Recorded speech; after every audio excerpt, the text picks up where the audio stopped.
Good evening. Good evening, everyone. How are you? Good, wonderful. My name is William Harris. I'm President and CEO here at Space Center Houston, and I'm absolutely delighted to welcome all of you here for a very, very special evening to celebrate Expedition 56 and 57. I want to extend a very warm welcome to all of our colleagues at NASA Johnson Space Center, our members and others. Space Center Houston is the official visitor center for NASA Johnson Space Center, so we're the portal through which the public comes and visits. We've had a really extraordinary year here, setting attendance records, which just, I think, demonstrates the public's interest in space exploration. We hope that you'll come back and visit us beyond this evening. I think in the background, we've got a lot of great images happening, but if you check out our new website at spacecenter.org, we have lots of exciting program happening this year around the Apollo 50th anniversary. In fact, our next program is this Friday evening. We have a special screening of The Right Stuff, and we're going to open with some special remarks by retired astronaut Brian Duffy. So please check our website for future programs. Space Center Houston's also about science learning, and so I'm really appreciative to the crew who's here this evening. You've all participated in wonderful downlinks and other kind of programs to help advance science learning, not only in our community, but across the nation and around the world. And that's something we're very deeply appreciative of, so thank you all for your service beyond the experiments and work that you're doing as NASA astronauts. It now gives me great pleasure to introduce Joel Walker, who is the head of operations at NASA Johnson Space Center, but Joel also fulfills the role as one of our board members here at Space Center Houston, and we're very grateful for his leadership.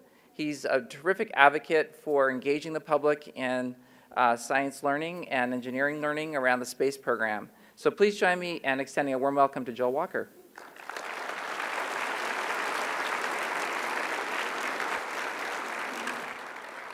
Howdy. All right. So thank you for coming tonight. We're going to have a lot of fun. We've got a lot of awards to hand out. We got crew videos to see. It's got a lot of exciting stuff. So we're going to have fun tonight. How you say? Okay? All right. So I am Joel Walker, Director of Center Operations. That's air conditioning, cleaning toilets, mowing the grass, the really critical stuff at Johnson Space Center. But it's a pleasure for us to be here tonight with the crews of the International Space Station and all the good team members to help make this possible. I want to start by thanking William and all the team members at Space Center Houston, Tracy Lamb, Andrew Vargas, and all the folks here that make this program possible. So big round of applause for Space Center Houston.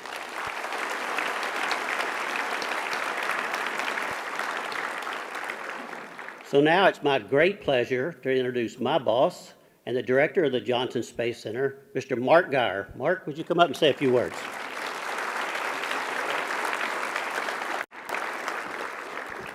Well, thank you, and good evening. Thanks for coming out. It's great to see all of you here today, and it's a real honor to be here to both welcome the crew and talk a little bit about their achievements, but also recognize other folks that were a big part of this mission on the ground and give them awards as well. So it's terrific that you came to celebrate the crew on orbit and the folks on the ground today.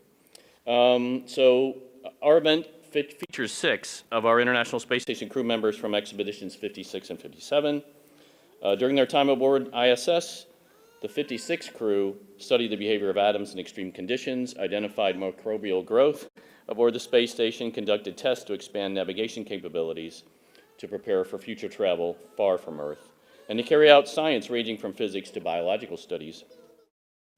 The Expedition 57 crew contributed to hundreds of experiments in biology, biotechnology, physical science, and earth science, highlighting investigations into new cancer treatment methods and algae growth in space.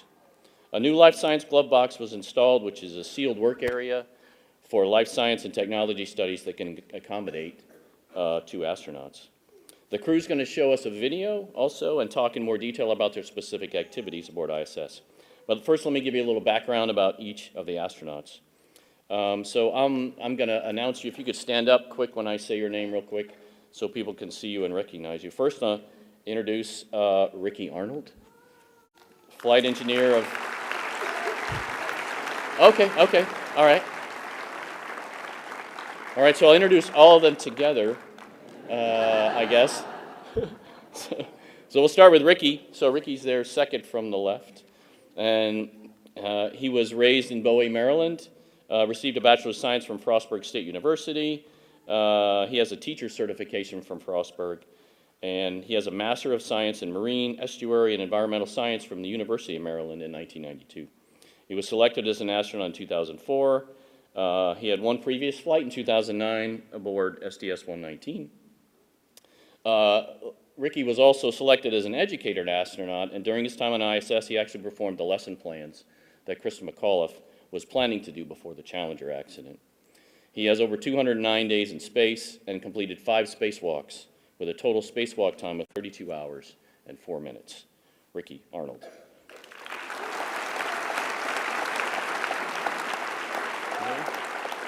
Let's see on the far right, Oleg Artemyev. He's a flight engineer for expeditions 55 and 56. Born in Riga, Latvia. He graduated from Tallinn Polytechnical School in 1990 and from Bauman Moscow State Technical University with a degree in low temperature technology and physics in 1998. He attended the Russian Academy of State Service in 2009, specializing in personnel management. He was selected as a cosmonaut in 2003. He was a member of Expedition 39 and 40 in 2019. That was another ISS crew. He's had 365 days, 23 hours, and 5 minutes, to be exact, in space, and completed 3 EVAs, totaling over 20 hours. Another interesting fact about Oleg is his father-in-law is a key member of the Russian search and rescue crew and one of the first people that actually visits the crew when they land on the ground. So, great family space history. Thank you. Oleg.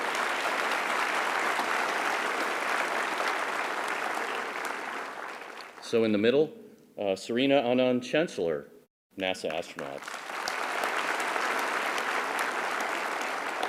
She was a flight engineer for both Expedition 56 and 57, born in Indianapolis, go Hoosiers, but considers Fort Collins, Colorado as her hometown. She got a Bachelor of Science in Electrical Engineering from George Washington University in Washington, D.C. in 97.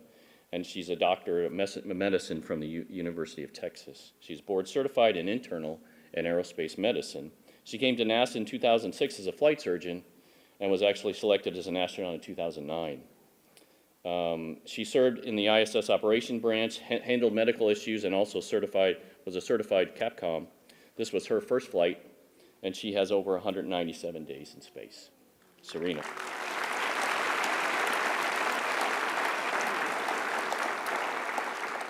On the far left, Drew Feustel, NASA astronaut. He was commander of Expedition 55 and 56, born in Lake Orion. Is it Orion or Orion? Orion. Oh, God, thanks. Neither one. Yeah, Lancaster, Pennsylvania. Received his associate science degree from Oakland Community College in Michigan and a Bachelor of Science in Solid Earth Sciences, as well as a Master of Science in Geophysics from Purdue University. Boiler up. And also I've got a PhD in geological sciences with a specialty in seismology from Queen's University, Kingston, Ontario, Canada in 1995. He was selected as an astronaut in 2000. He's had 2 previous flights, STS-125 and STS-134, and has a total of 226 days in space and has actually conducted 9 spacewalks, totaling 61 hours and 48 minutes. Drew Feustel.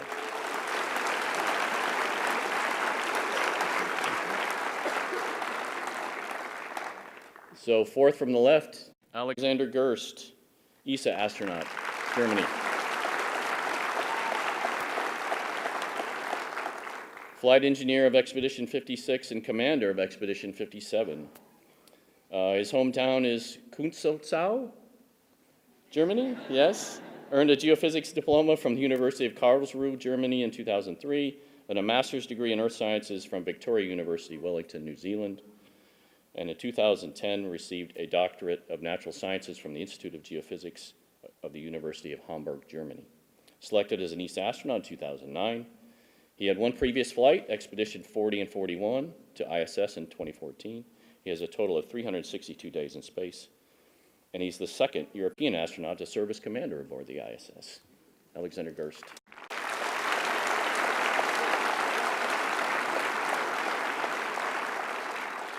And second from the right, Sergey Prokopyev, Roscosmos astronaut. flight engineer of Expedition 56 and 57, born in Sverdlovsk, Russia, graduated from the Balashov Air Force School in 1997, selected in 2010 as a test cosmonaut candidate of the Gagarin Cosmonaut Training Center, and completed his training in 2012. He commanded the Soyuz MS-09, successfully docking at the ISS. This was Sergey's first flight. He has a total of 197 days in space, and he completed 2 spacewalks totaling 15 hours and 31 minutes. Sergey.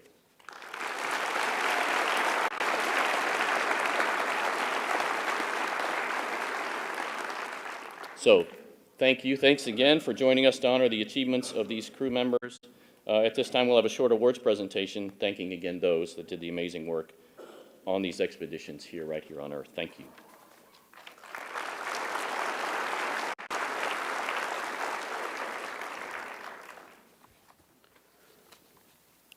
All right, what do you say we hand out some awards? We want to honor a few teams and individuals. They're the employees from NASA and our contractor teams and our partners that help make these space station missions possible. And so the flight directors, the crew, and management would like to recognize them for what they've done in these expeditions as a congratulations for the hard work they put in. They do some extraordinary things, and you're going to hear about some of those. So I'd like those individuals that are going to be accepting the awards to come down and join Shannon Williamson over here on my right, on the far side of the stage. And if you just start working your way down there, we have to do a little bit of work before you get there. I'd like Drew Feustel, Expedition 56 Commander, and Expedition 56 Lead Flight Director T.J. Creamer to join Mr. Geyer on the stage and making the Expedition 56 award presentations.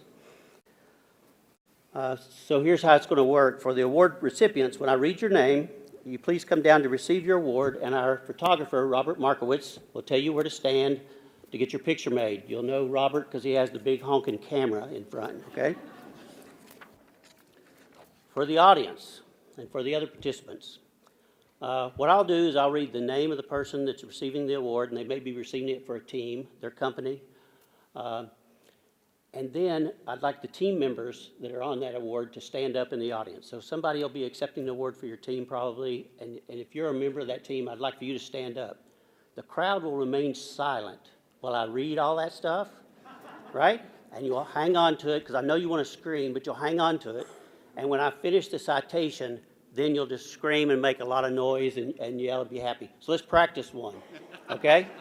Because we're big on Sims here, right? You don't get it right unless you practice. So this award is presented to Mr. Mark Geyer of Purdue University for all of his amazing stuff and for being the best boss in the whole world. Okay. Thanks for the brownie points. All right.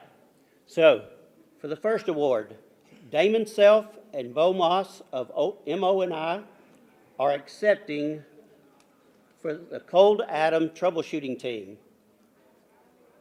Are they ready? I'll put my long-range glasses back on. All right. This is Damon Self and Bo Moss of MO&I are accepting for the Cold Atom Lab Troubleshooting Team for the tenacious and detailed troubleshooting leading to the first successful initiation of active and momentous operations of the Cold Atom Lab Science Collection.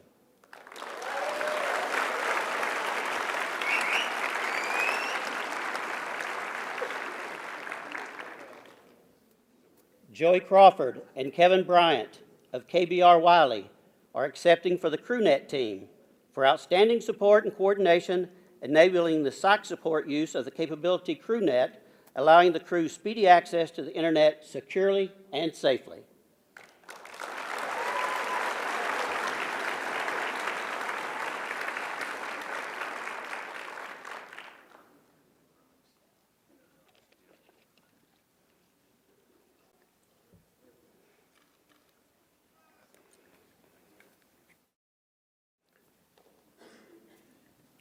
Keith Johnson and Chris Mundy of KBR Wiley are accepting for the EVA 51 team installation of HD cameras at Node 2 Forward for outstanding execution and coordination of the very successful high-definition camera installation spacewalk, which enables future visiting vehicle approaches and dockings.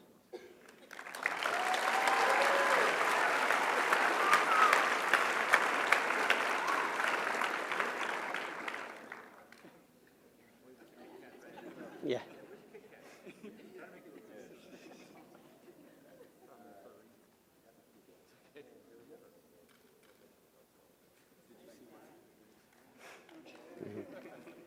I failed to mention earlier, please do not fall off the back of the stage when accepting your award.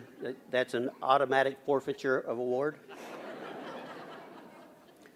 John Nix of MONI is accepting for the Express Rack 5 Tiger Team for the outstanding Tiger Team coordination in resolving the cooling fluid leak in Express Rack 5 and returning the facility to productive research science operations.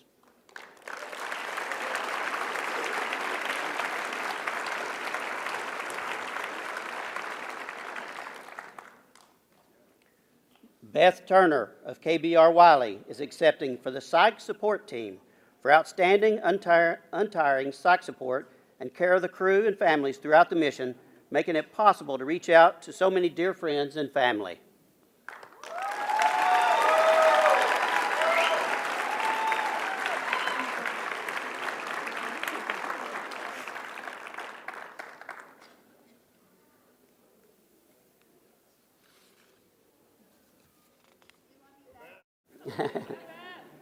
Everybody loves Beth.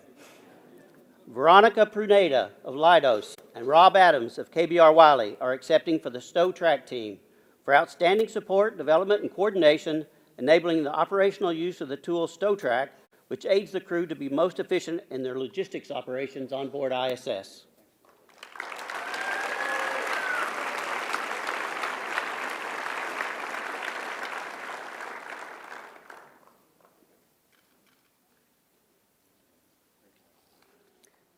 And now some Expedition 56 Individual Superior Achievement Awards.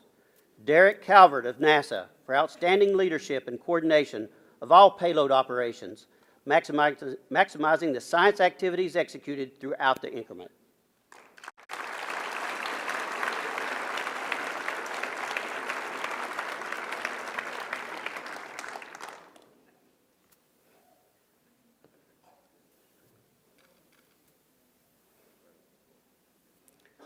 Chris Dobbins of NASA for outstanding performance as lead ethos, especially for coordinating the CO2 levels across ISS and the work associated with the ISS depressurization.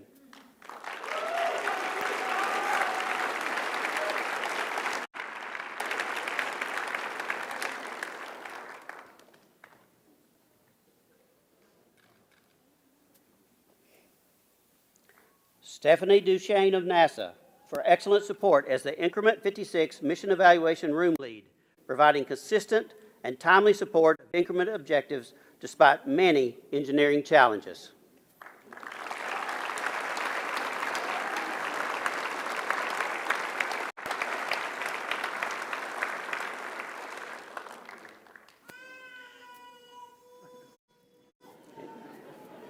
See, somebody's into it, okay?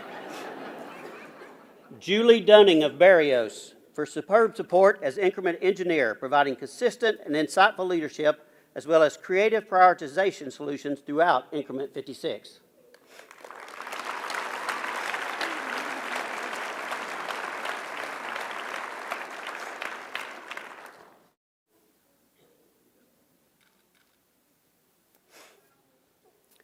Becky Camus of Oklahoma State University for leading the Year in Education effort in an outstanding manner, bringing relevant activities, inspiration, and excellent science outreach to students around the world.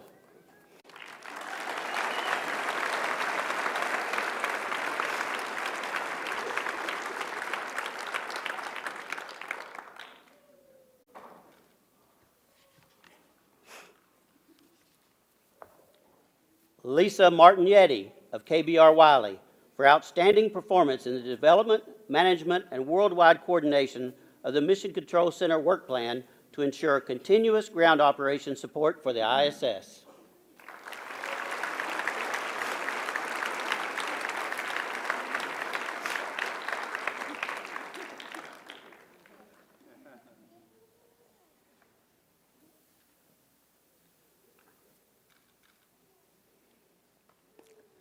Ivy McLeod of KBR Wiley for the creative and outstanding contributions as the Operations Support Officer, who coordinated for the ISS vacuum cleaner to be used in cases of elevated hazard levels.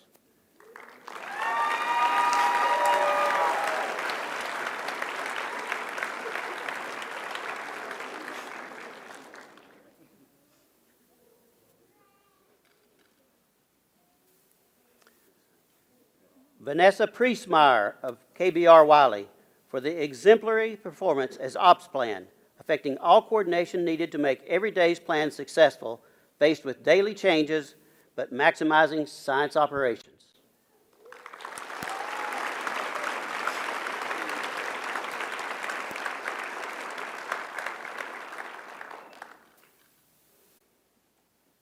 So we're going to make a joint presentation now, so I need Expedition 57 Commander Alexander Gerst and Expedition Lead Flight Director Vincent LaCourte to join in making a joint Expedition 56-57 award presentation.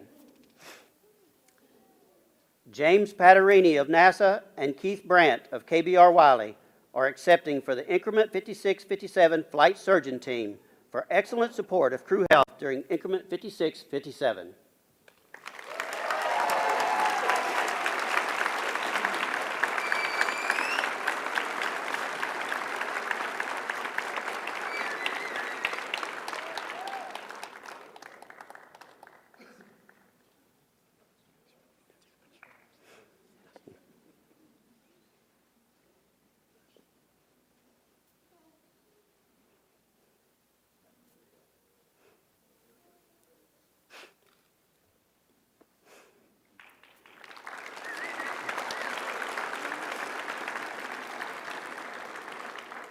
Okay, and Expedition 56 Commander Drew Feustel, you can sit down for a minute.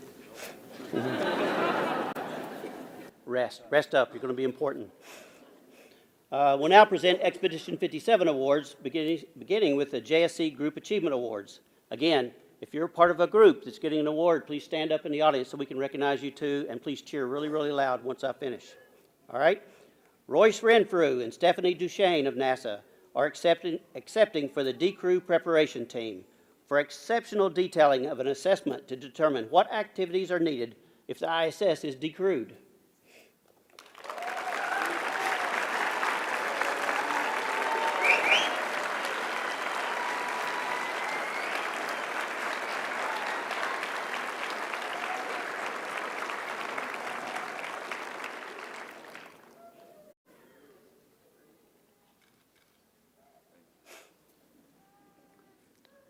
Jason August and Ryan Lean of NASA are accepting for the HTV Mission Assessments Team for determining the options to complete the HTV-7 mission once Increment 57 U.S. EVA capability was lost.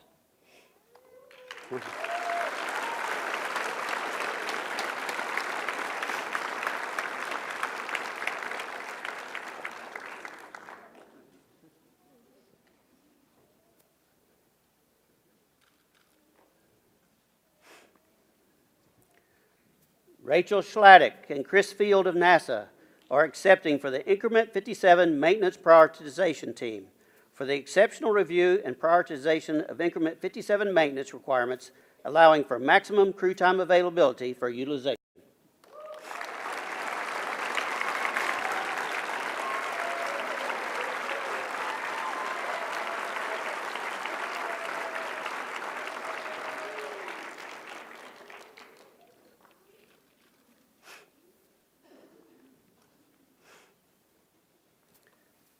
Karen Wells and Elizabeth King of KBR Wiley are accepting for the Increment 57 Parallel Planning Team for exceptional preparation of numerous plans in order to execute either a SpaceX 16 mission or lithium-ion battery spacewalks.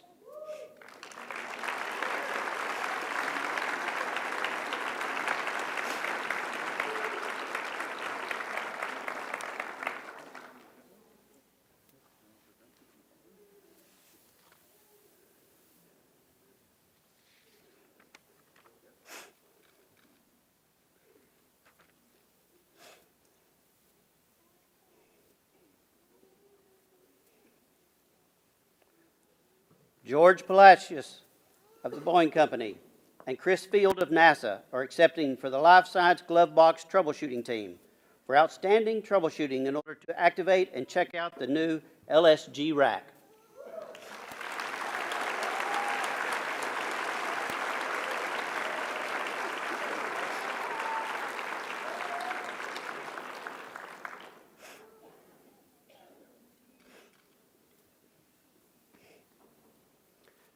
Jason Barber of KBR Wiley and George Palacios of the Boeing Company are accepting for the Life Support Rack Troubleshooting Team for outstanding troubleshooting.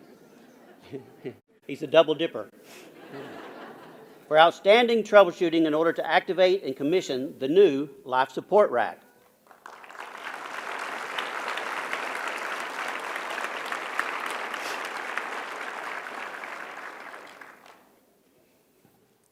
Jennifer Lay and Sidney Norrell of KBR Wiley are accepting for the NG10 71P same-day rendezvous team for an exceptional detailed assessment to verify that NG10 and 71P docking could safely occur on the same day.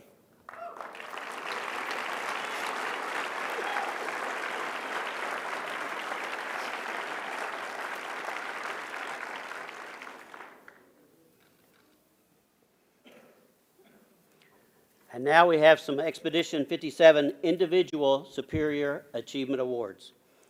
Francisco Acevedo of NASA for excellent supportive duties as the Increment Deputy Manager and for providing strong leadership, creativity, and flexibility during execution of Increment 57 duties.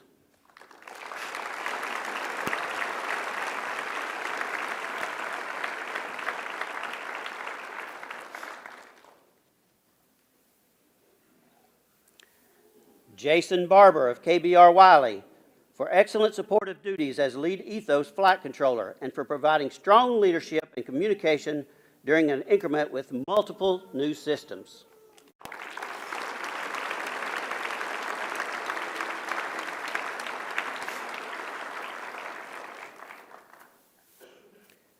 Isabel Edlund of Leidos for excellent supportive duties as Lead Real-Time Planning Engineer and for displaying expert planning skill in producing quality plans during a dynamic increment.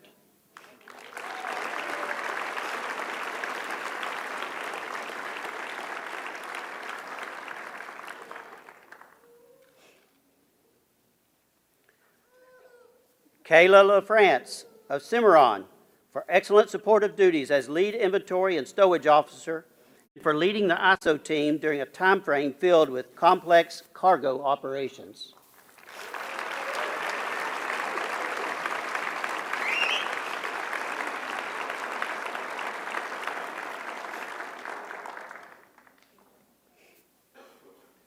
Andreas Mogensen of the European Space Agency for excellence as the Lead Crew Support Astronaut and for providing outstanding work associated with the ISS depressurization.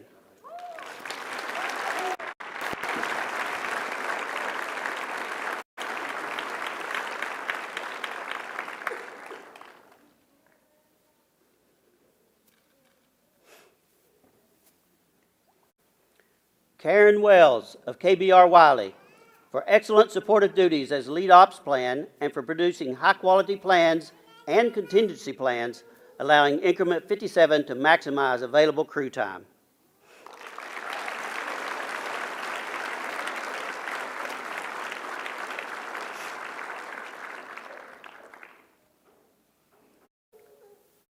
All right, that concludes our individual and team awards. The crews can sit down. Mr. Geyer, don't go anywhere.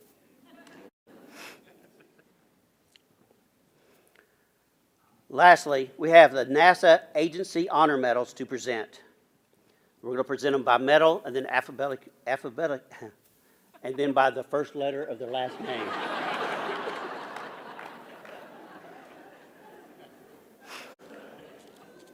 The NASA Distinguished Service Medal presented to Ricky Arnold in recognition of distinguished contributions as a flight engineer of the Expedition 55-56 crew aboard the International Space Station.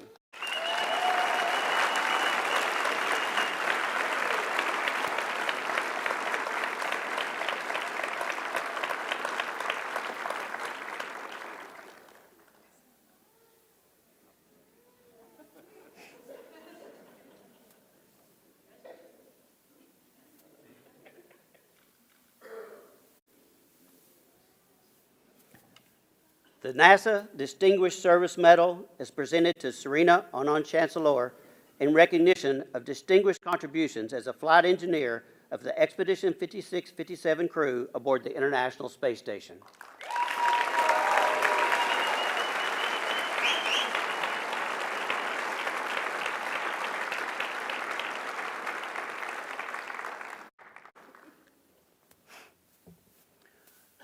The NASA Distinguished Service Medal is presented to Drew Feustel in recognition of distinguished contributions as a flight engineer of the Expedition 55 crew and as a commander of the Expedition 56 crew aboard the International Space Station.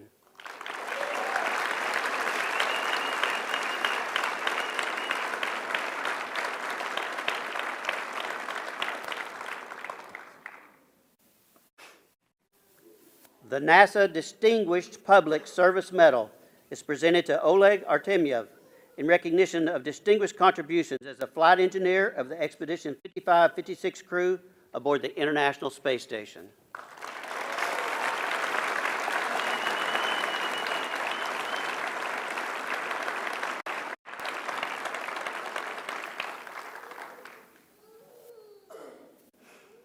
The NASA Distinguished Public Service Medal is presented to Alexander Gerst in recognition of distinguished contributions as a flight engineer of the Expedition 56 crew and as commander of the Expedition 57 crew aboard the International Space Station.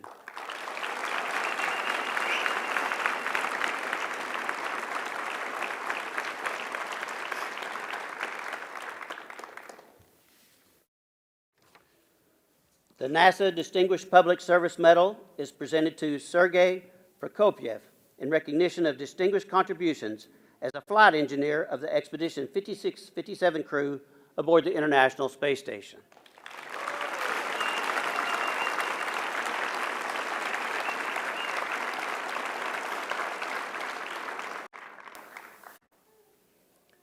The NASA Outstanding Leadership Medal is presented to T.J. Creamer for distinguished contributions as lead flight director of the Expeditions 56 and 57 mission aboard the International Space Station.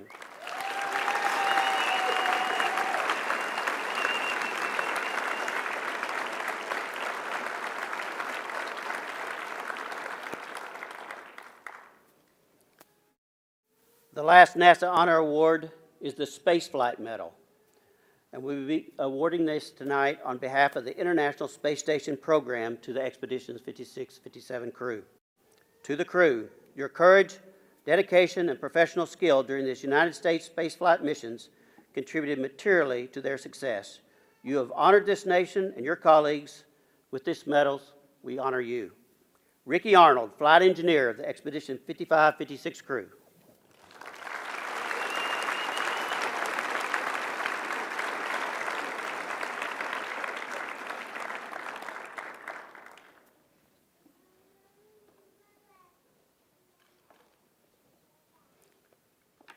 Oleg Artemyev, flight engineer of the Expedition 55-56 crew.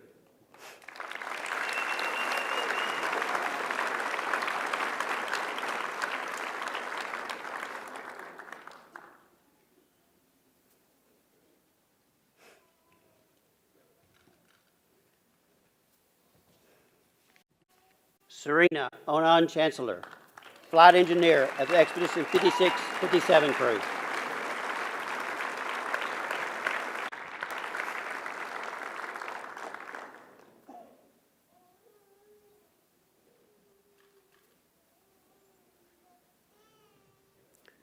Drew Feustel, flight engineer of the Expedition 55 crew and commander of the Expedition 56 crew.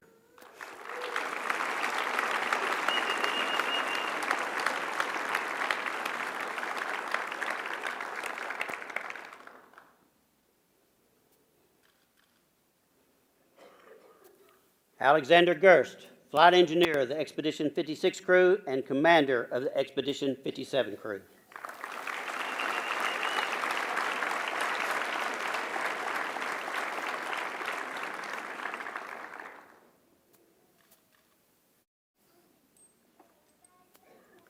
Sergey Prokopyev, flight engineer of the Expedition 56-57 crew.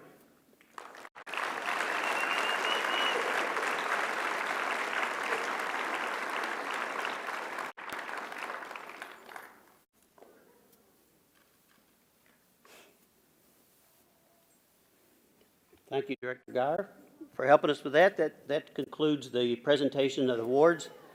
But I would like to give one more round of applause for this crew, these crews, and all of the people on Earth that support them and do all this great stuff. Another round of applause for all of our awardees tonight.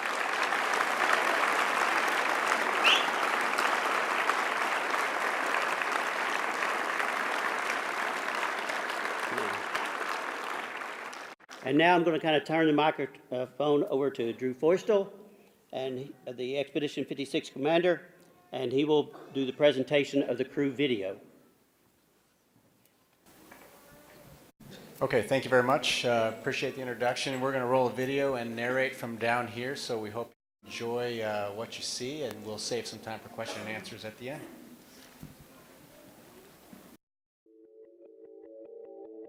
Okay, the expedition for us started back in March of 2018. Actually, before that, I was assigned about 2 years prior to that point, and Ricky was assigned within a year of the mission. We spent 50% of our time traveling and working in Russia in preparation for the flight, mainly for this launch on the Soyuz spacecraft. And this is the shot of us walking out, getting ready to meet the commission in preparation for climbing on the spacecraft on March 21st, 2018. It was an exciting time for all of us. I can tell you that all of us are space veterans. This is not our first time on a rocket, but it was the first time for Ricky and I to ride on the Soyuz. And it was an exciting time for us to be there in front of the lights and getting ready to go and launch into space. And if there's anything that I can tell you about the difference between a Soyuz and a shuttle ride, is that this one, I could hardly tell we launched off the pad, whereas with the space shuttle it was like Mr. Toad's Wild Ride. So this was quite a treat for us. It was nice and smooth. You can see we're really not rocking and rolling much in our seats. We're just waiting for staging to occur, and 8 minutes later get us into orbit over 100 miles into space. We had a nominal ascent, and we were all smiling on the way uphill and hooting and hollering and having a good time, and really looking forward to the arrival to the International Space Station. Our rendezvous was originally planned for as short as 2 orbits or just a few hours to get to space, but we ended up resorting to a 2-day docking profile where we spend roughly 2 days in between sleeping and waking, really not knowing what time or day it is, but eventually arriving to the International Space Station. It was quite an amazing sight to see as we approached the space station that's had humans living on it since the year 2000, and over 11 years was slowly built in space piece by piece. And what's most remarkable about the space station is that very few, if any, of the components were actually attached together before they got to space and were put together. And so it's quite a feat of engineering to see it on orbit, and a beautiful sight to join up in this small little city in space where we had 3 crew members waiting for us to join the team and get working. We were greeted on orbit by Anton Skaplerov, our Russian crewmate, in addition to Norshigi Kanai and Scott Tingle, the American crew member. And we were ready to go. Again, we spent 2 days in orbit acclimating to the environment of space. And so once we got on board, I think we were really ready to get busy and start being productive and helping out the crew that was waiting for us. Our first order of business when we got to space was a quick safety brief, and you can see we're all smiles here. Safety brief, so we knew what to do in case of any immediate emergencies, but that was followed by a family conference with our family and friends back in Russia who had watched the launch. It was really nice to be able to speak to our family and friends. You can see everybody's happy here. We all felt great arriving at the space station, and our first order of business was to have this conference with our family and friends, and also to start thinking about the work that we had ahead of us. And we arrived at the space station on March 23rd, and we're scheduled for our first EVA on, I believe it was March 29th. So just 6 days later, we started preparing for our time to go outside and get to work. This was a little bit unusual for a space station crew to show up and do a spacewalk within about 6 days or within a week of being there, but not totally unusual for Ricky and I, both having space shuttle flight experience. This is the norm, the way we used to fly. We'd launch into space on the shuttle and get busy with EVAs right away. But Ricky and I were fortunate to do 3 spacewalks during the mission. The first on that day on March 29th, and then again in the middle of May and mid-June. So 3 spacewalks altogether. We spent time installing. We swapped out a lot of cameras on the space station, some high-def cameras associated with the development of the new commercial crew program to allow them to dock, join up with the space station, and bring new crews to space, and laid out some wireless cameras as well. And did some pump flow control assembly swap out. A lot of activities that were critical to the functioning of the space station, and we were looking forward to one final spacewalk, but didn't get to knock that one out, and hopefully future crews will be able to get busy and put those new batteries on the space station. But we had a great time, and we were fortunate with the opportunities we had, and sorry about that close-up. Great day in space in early June. These grizzled space veterans, Serena and Sergey, sitting beside me, we're rookies, and it's always great to welcome someone to space for the first time. But we've been working and living together in Star City and back here in the U.S., and it was just great. Great day when they arrived safely at the space station, and they had to get busy right away because within a little over a week, they were getting us suited up and helping us with our last spacewalk of the increment. And also, we had, I think, was it 9 visiting vehicles we counted during the course of our increment? And we were only about less than halfway through the number of visiting vehicles we had come. A space station is kind of turning into an international bus station. We have traffic coming and going all the time. It's really gotten impressive. Our capability has really improved, I think, to the point where we can pretty much get what we need at the space station in a very timely fashion when we need it. And that's quite an accomplishment for our international partners as well as our corporate partners. When traffic arrives, it's bringing thousands of pounds of equipment, science experiments, and supplies. We get busy unloading it. We also try to take advantage of some of the magnificent views that the space station provides to us when we have the privilege to look out the window. Going down the coast of Italy, right over the spine of Italy. You see the sun playing near the Nile. The interplay of light on the space station is something to behold. The cities, the thunderstorms, the reflections, the aurora, and I really love this image. Just you have the aurora, the city lights, and this kind of the interplay of lightning and dawn. Just quite magnificent. Drew's telling me it's Chicago and Detroit. Did you shoot this one? Yeah. One of the wonderful additions we've had is 8K capability for video, so super high definition video. I'm sorry that I'm the subject matter of it, but we also got some great imagery, and thanks to Alex really kind of getting that going and helping us out with it. This is some Arabidopsis, a simple plant we use for genetic studies. We also, after installing several new high-definition cameras, had some great imagery of the typhoons and hurricanes of a very active hurricane season during our stay. I think some of the images Alex captured of the eye were front-page news. Some more 8K video of some of the maintenance and science work we did. Just kind of part and parcel of the day. There's every day is different, and every hour is slightly different. You scientist 1 minute, and an hour and a half later you're repairing something, and a few hours later you're getting some fantastic imagery to share with folks back on Earth. Here's Drew climbing around. What are you doing here? Don't remember. And again, some fantastic imagery I'm going to pass off to Serena. So this is one of our favorite pastimes, and here, of course, more science. This is looking at sedimentation and how those forces are altered in microgravity and how that differs from on Earth. Here we're actually, we are science experiments ourselves, and so we're getting our own blood drawn here, and this is blood that actually returned down to Earth that day. It returned home with Drew and Ricky on their Soyuz, but we do this quite a bit during the mission, drawing our blood, urine, you name it. We are as much guinea pigs up there as everything else.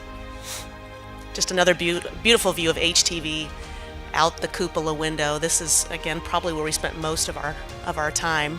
And here, you see Alex installing the new life support rack. And he's got a special way to view procedures that he's got mounted on his wrist here. This is very complicated, but it went really, really well.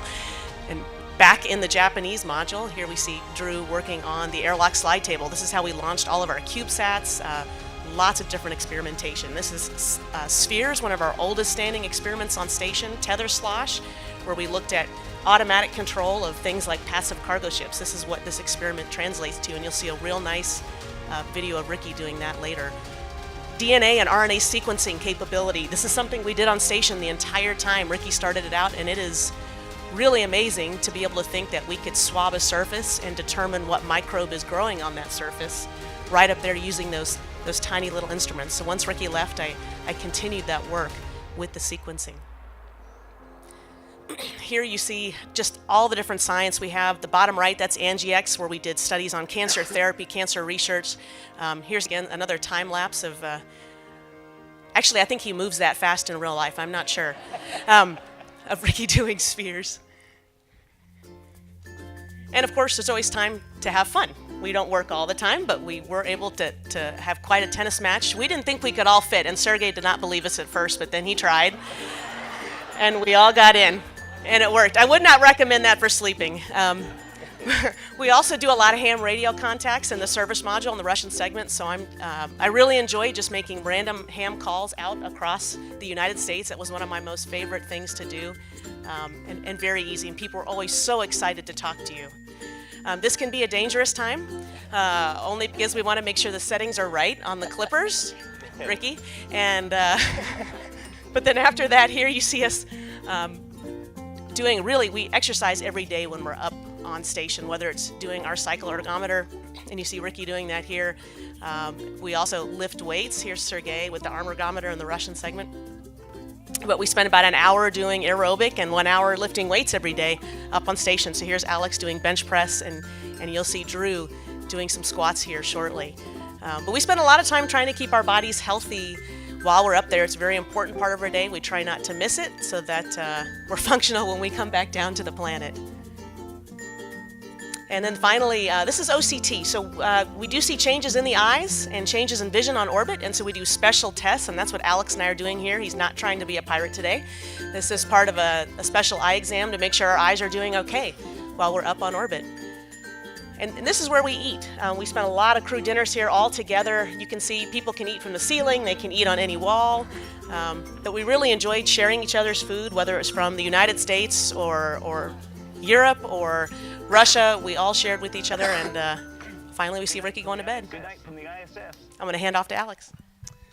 Yeah, and Ricky didn't only go to bed there, but actually they went back in their Soyuz getting ready to get home after spending 4 months on station with us. And yeah, I mean, you can see in the last minutes, that's how quickly the time also feels on orbit when 4 months pass. And then all of a sudden, half of your friends, they just disappear. And it's at the beginning, it's a little bit like the first time when you're a youngster and your parents are out of the house. You feel like, okay, now the place is ours, and you float around and you enjoy having the space. But also you're missing your friends, of course. Usually that's not too bad because, new friends are coming up soon, like 7 days later. We were expecting actually the launch of Nick and Alexei, which unfortunately didn't happen. Here you see the landing of the last Soyuz crew, Ricky, Drew and Oleg, and you can see why they call it the soft landing engines. And you can see people are looking, is there still someone in there, and what are the status of these guys? And when they drag them out, people actually really say it's a little bit like getting born again. And all of a sudden, I mean, it's amazing what the gravity does to your body. If you're used to 6 months of no gravity at all, and then you go through like 5 Gs on re-entry, and then they drag you out there. It's not easy on those guys. And we were actually watching from the space station, looking down on them and making sure that they were all safe down on the ground, and only then we would go to bed. Meanwhile, up on station, we enjoyed our time, the three of us. We didn't know yet that the new crew wouldn't be making it to the space station. Here we are harvesting some of our plants. I'm here working on protein crystals for Parkinson's disease and having some fun on Halloween. And then at some stage, it dawned on us that the new crew wouldn't be coming for quite a while, actually. And so that was quite a bit of a shift in our sort of expectations to the expeditions. We still focused here on science a lot, and worked through until the moment of the new crew arriving. That was just 2 months before we were actually 2 weeks before we were actually meant to leave, meaning we had to hand over all the ISS and the culture and all the equipment basically to these folks in 2 weeks, and that was quite a challenging time. Not only that, we handed inside operations off, but also my colleagues Sergey and Oleg, they were preparing for an EVA outside to basically cut up our spaceship to find out what caused the leak in it. So that was a very, very busy time, and I really have to say kudos to these guys in the back there, David and Anne. They were drinking from a fire hose, but really preparing really well to take over station. You can see here folks floating. That's how it looks like, not exactly when you arrive new, but you have to spend a little bit of time until you float like that. Those are, I think that's Sergey here on the Strela arm, preparing to move over to our spaceship. That was an exciting spacewalk. We were glad at the end when we had those guys back in. And then it was pretty much time for us to leave 2 weeks later. It's the 20th of December, just before Christmas. We're sitting in our spaceship and re-entering into the atmosphere, a few thousand degrees around us, and then -10 or so. Our landing was behind clouds, so all we have is a parachute on the ground here. But we were, and you can see that, really, really happy to get back to the ground and to see, talk to our families here. And just smelling that earth despite the snow is just an amazing thing that I think that every astronaut remembers when they come back from space. And I think we're ready for questions.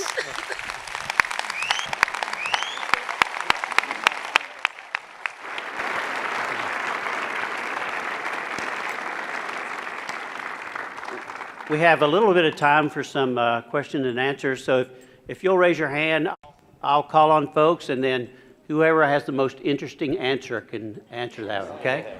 And we'll try to repeat the question. In the yellow shirt?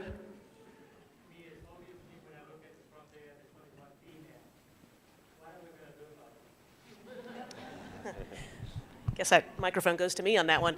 So it was it was an honor for me to turn over, at least from American to American on board the ISS, to Anne McClain, who is up there right now. And certainly you're right. I mean, if you look at the percentage of women in the Corps, it is not as high as the percentage of men. That percentage is slowly increasing. And if you look at the prior classes of astronauts that have come in, it's almost dead even.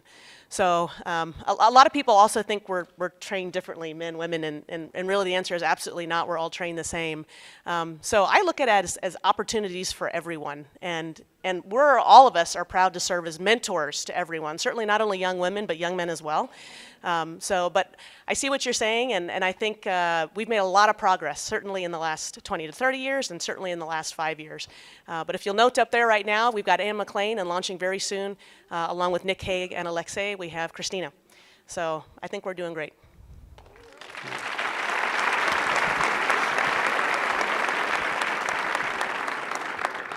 Right there in the green, if you will. Yes.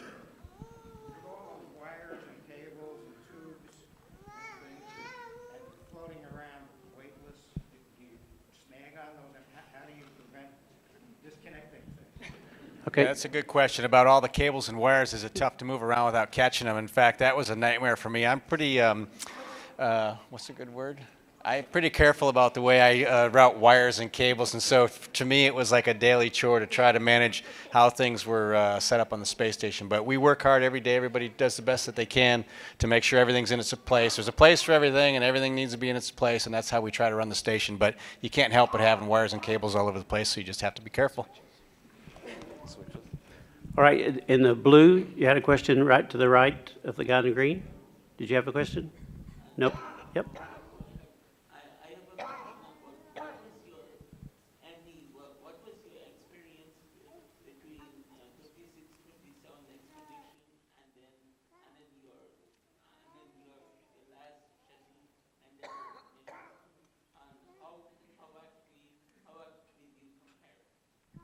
Saying what's the difference between the space shuttle missions and the space station missions?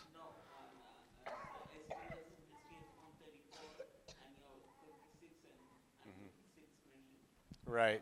The experiences are very different. The space shuttle missions are short. They're about 2 weeks in duration. We typically have very specific tasks that we're intending to carry out once we arrive to the space station, for example. And so and space shuttle missions typically involves several rapid succession spacewalks and resupply of the space station. We call the space shuttle missions a sprint, and we consider the space station missions more of a marathon, where you can really actually get an opportunity to live in space and experience space long term. So in that sense, it becomes much more of our life by being up there than it does on a short visit with the space shuttle. Is more like a vacation, if you could call it that. Working vacation. Working vacation. Yeah. Yeah. Any questions from this side? Okay, right here.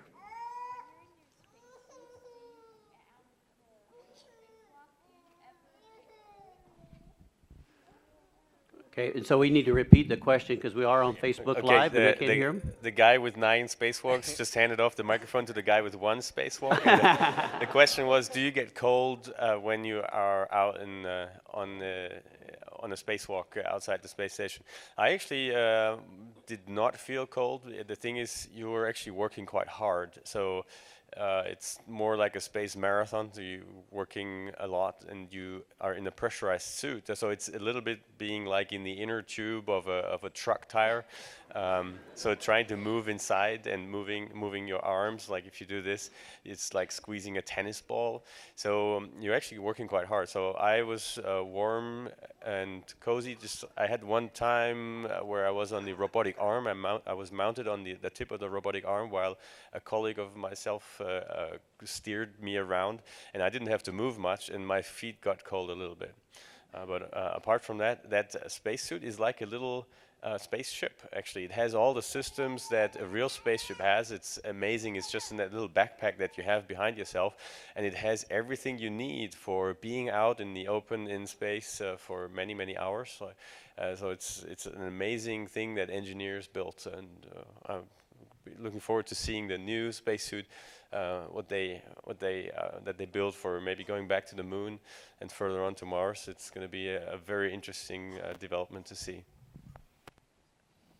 All right, we have a question here, young man right there. Yes, sir. A little bit louder. How far did you go out in space? None of us know. Yeah. Only the teacher knows. It's, I think what you're getting at is how high is the International Space Station. So we're really only a couple 100 miles off the surface of the Earth. So I think if you had like a globe, we'd be about the distance if you laid a rope around the globe, if you were on top of that rope. We're far enough that we can see the curvature of the Earth, and we can see large chunks of the Earth and significant parts of continents. But we are not so far that when we look at the moon, people always ask, what's the moon look like from the space station? And when you walk outside tonight and see the moon, that's a lot like what it looks like for us. We're just not that much closer given the distance to the moon, which I think gives an idea of what a truly magnificent journey we completed to the moon many years ago. And we look forward to watching people make again here in the not too distant future. Yes, sir. Right here in the black. Yes. So first off, thank you for your service, and I really appreciate hearing about all your experiences. I find it so interesting. Kind of want to dovetail off Shunman's question. So I always hear about space junk, just all the trash that's floating around. Is there ever, or was there ever an instance where you were at risk in the ISS of colliding with junk in space or other extraterrestrial objects? And what was the most tense moment that you guys had, or can you remember off the top of your head? Don't tell them about the UFO. Oh, no, okay, yeah. I'll let someone else weigh in on this too. We have people on the ground who can track items large to very, very small. So there are actually times where the space station is moved. It's not uncommon to move the space station to get it out of the way of the debris that we can track. The concern is the stuff that we don't know about. And I do know there are times, particularly when our friends were doing a spacewalk on the Russian segment, you would see debris that was liberated from the space station. And going down and looking out of the SM, you would see these little twinkling stars that were following us along with the debris that was liberated when we were doing a spacewalk. So even the space station itself creates some small pieces of debris. And I don't know if anyone else wants to add anything. I think during our increment we did at least 1 or 2 debris avoidance maneuvers where we actually increased the altitude of the space station in order to get out of that area of risk for possible collisions. So that happens on a regular basis for us in space. We're not responsible for tracking it, and we do see evidence of debris hits on the space station when we're outside doing spacewalks. And actually even in the windows. So on my last mission, on one day, we actually had in the cupola window an impact crater appearing overnight, or actually during the day, I guess, because we had the shutters open, where it was like about the size, quarter of an inch, a little bit bigger than that in the window. And I mean, the windows are designed to withstand that, but it really reminds you that it's not all benign out there. Another question right here. Could you explain the symbolism on the patches for the 2 expeditions? The symbolism on the patches for the 2 expeditions. Certainly. So this first patch you see behind us, this is the Expedition 56 patch, and I'm proud to say that was designed by my son, Aiden, who's not here today, but he did a great job, I think, capturing the spirit of what we believe the space missions are about. This is a dove representing peace of the nations that, as we all work together on the International Space Station. It really is international. You can see us all up here together. We're a team. We've always been a team. All crews are teams when we work in space, and we're representing humans in space. And Alex always had an eloquent way to talk about the fact that, you know, we are 6 individuals in space representing the population of the Earth in our attempts to move out into space and move further and allow for greater capability and really extending the possibility for life for us as humans. I mean, that's our ultimate goal. So this patch was really meant to represent that and the piece of the work that we do for all humans in space. The Expedition 57 patch, I'm not sure if we have it to pull it up. It's there a little bit smaller on the right. It's simply honoring the fact that we humans are explorers since hundreds of thousands of years. We're exploring every corner of our planet. As soon as we had the possibility to explore something, say, well, build a ship and sail to another continent, then we did it. And then since 50 years, which is only a blink of an eye, if you compare those time frames with how long we humans exist, we are able to explore space. And if you think about it, it's actually not that different from what those old explorers did on their explorer ships. Now we have spaceships, but in a way they're very similar in that we are heading out into the dark beyond the horizon to see what's out there, to look at what's well, maybe dangerous out there, what's good for us out there. We have the obligation to explore our surroundings. In a way, you could think of the Earth as being an island in the sea of the Black Sea of the cosmos out there. So we're better off finding out what's out there. And this explorer ship that we have on the patch is just well, honoring that those old explorers from back then to now. All right, a question right here up in the front.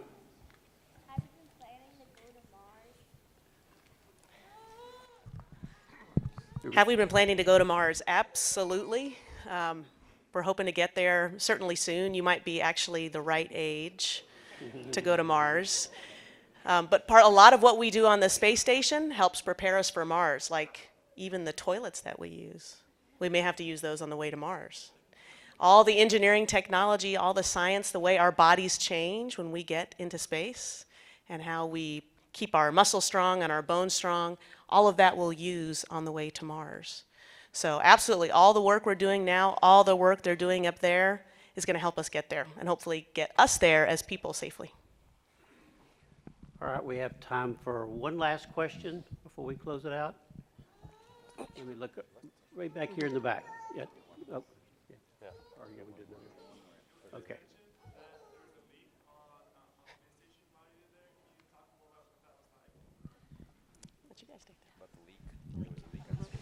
Yeah, I mean, if you're imagining yourself in like a metal can surrounded by vacuum, or I mean, you could think of being in a submarine surrounded by the pressure of the sea is a very similar situation.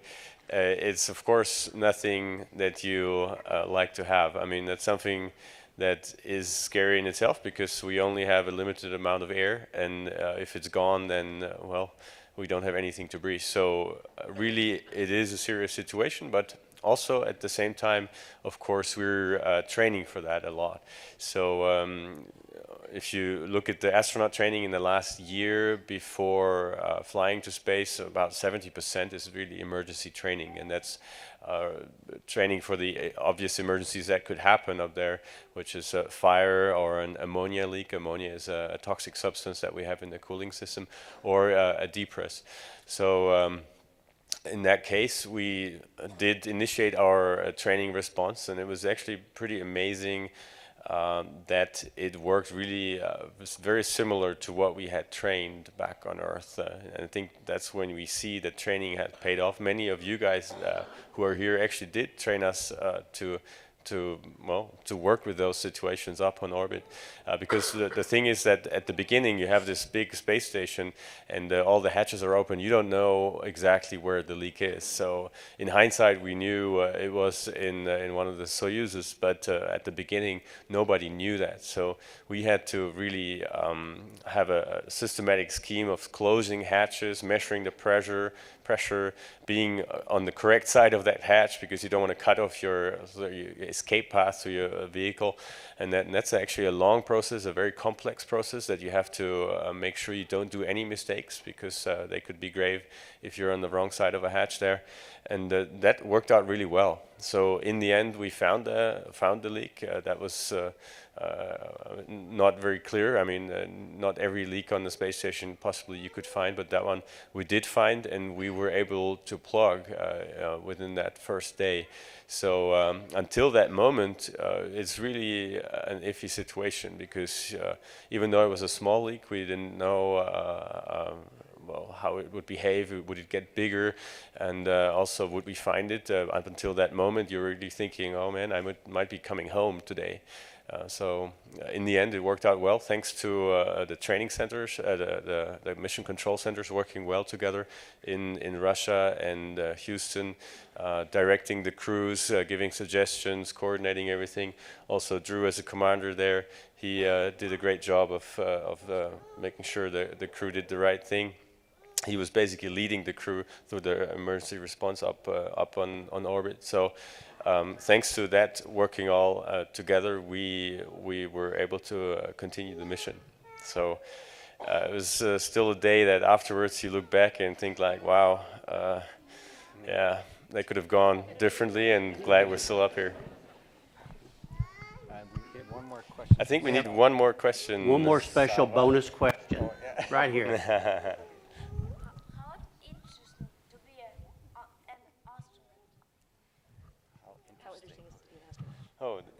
How interesting is it to be an astronaut?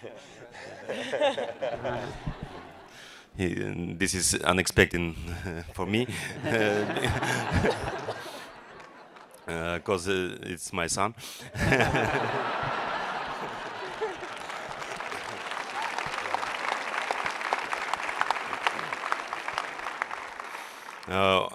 Of course, it's very interesting because you can fly in space, but before this flight you have to study a lot, you have to train a lot, and you have to learn a lot interesting thing.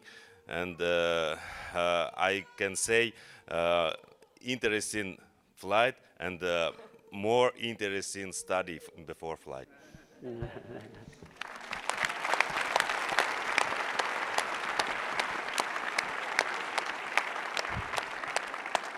Well, I want to say thanks so much for coming tonight. This concludes our program. The crew will be in the lobby for a few minutes for limited time signing autographs. Please don't come down to the stage for safety reasons after the program's over. But I want to thank you so much, and I think these crews deserve another huge round of applause for all the effort.